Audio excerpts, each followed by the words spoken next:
Hey guys, welcome back for another video. We got a fun one prepared today. What we'll be doing is an in-depth breakdown and prediction for our round one Clemson versus Texas Longhorns matchup we have coming up for round one of the 2024 college football playoff. This is the first year of our 12-team format. We have the four highest ranked conference champs. If they get the bye week this week, the other 8 teams are all battling it out, trying to make it to the next round.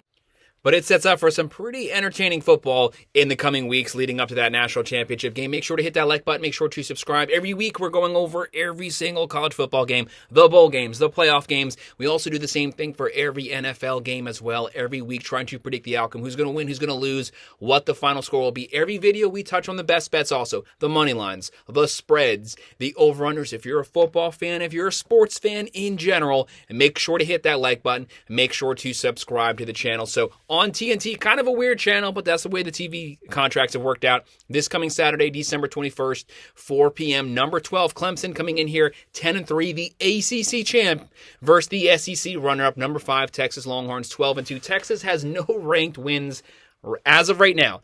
Now, you can only play who's on your schedule. They've played a ranked Georgia team twice. They've lost to both of them twice. They were the favorite each of those games. Clemson, they are coming off of beating SMU. That was a fun game. Went down to the final seconds. Went down to that final 57-yard field goal. Right now, Texas, they are an 80.5% favorite in this game. Massive favorites here. They are 11-point favorites on the spread. The over-under is 51.5. Basically, there's 2 questions here. Texas. Can Texas win the big one this season? We saw them winning the big one last season. We have yet to see them win the big one this season. Steve Sarkisian has to get his boys on point, and there's going to be questions about the quarterback position. Quinn Ewers was not able to do it versus Georgia in the SEC championship. How does he respond this game? A lot of people are now starting to call for Arch Manning. I'm not jumping ship off of Ewers. I don't like making a quarterback change in the playoffs.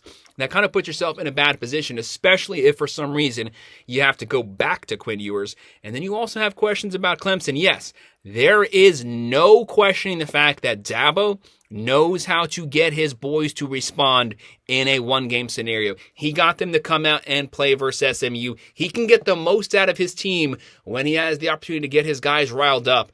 But can they continue to surprise people this season? Is the Clemson brand dead? Or will they be moving on to round 2? If they somehow find a way to win this game as massive underdogs, everyone who criticizes Dabo is just going to have to shut up. It is what it is. Yes, he doesn't want to work the portal. Yes, that holds back the wide receiver core somewhat. But they still made the playoffs this year. They still won the ACC. If they can beat the runner-up to the SEC, that would be massive strides going forward. Right now for Clemson, obviously, year 2 under Riley, you've seen massive improvements on the offensive side. Cade Klubnik having his best season ever, closing in on 3,400 yards, 33 touchdowns, 5 picks, but it's what he can also do with his legs. He has 7 rushing touchdowns. He picks up massive yardage on the ground when he takes off and scrambles. And right now they're averaging 35.5 points a game. They're throwing for 284.9, running for 180.8. They're averaging just shy of 500 yards of offense every single game. But this is not the Clemson defense of old. Clemson is used to being sub 15, sub 20 nationally in overall defense.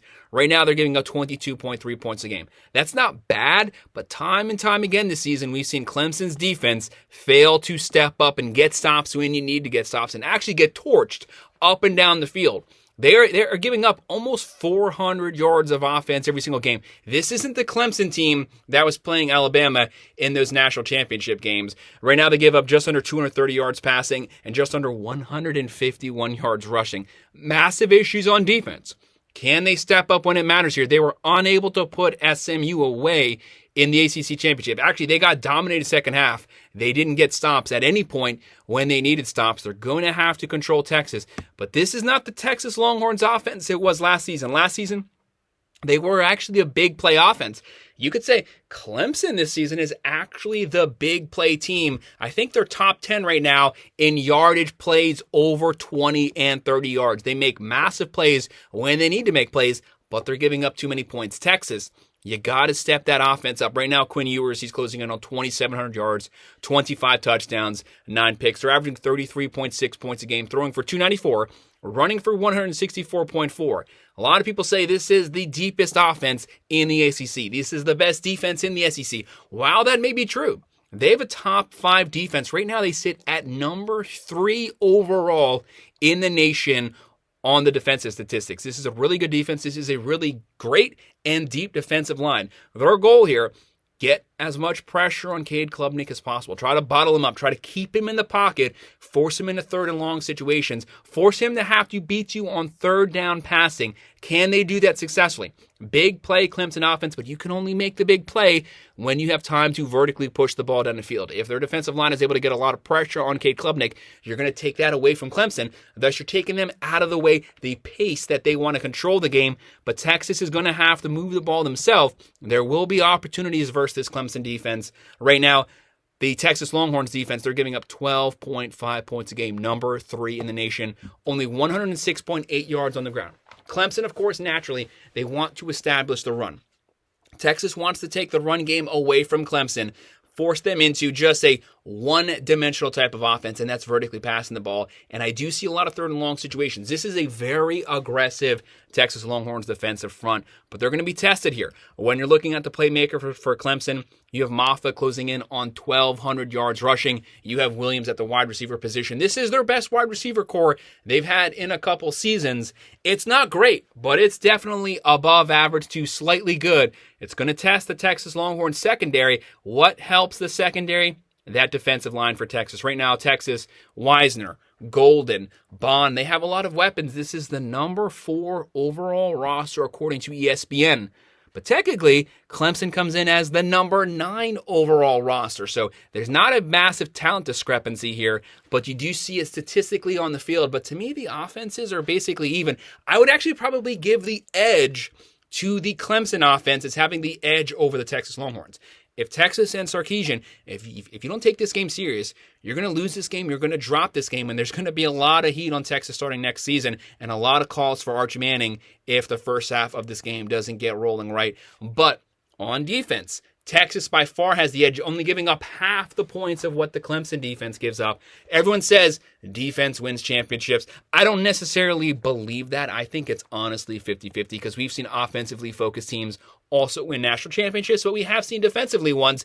What's really good for national championships is a well-rounded team, and I would say Texas is probably the more rounded of the two. They have a above-average offense. They have an elite defense. Clemson has a below-average defense, but an above-average offense. I have to give the Texas Longhorns the edge overall. So what do I predict to happen in this game? I have Texas pulling off the win right now. This spread's been basically riding consistent. It's been bobbling up and down, but it's pretty much been at 11. I have the Texas Longhorns moving on to round 2, winning this one 34-23. I do think this game will be close throughout the game, but I think Texas pulls away at the very end, mid to the end of the fourth quarter. They get the win. They move on to round 2. But I do not believe Texas Longhorns are going to be competing or winning a national championship this season just because I don't think their offense is good enough this year.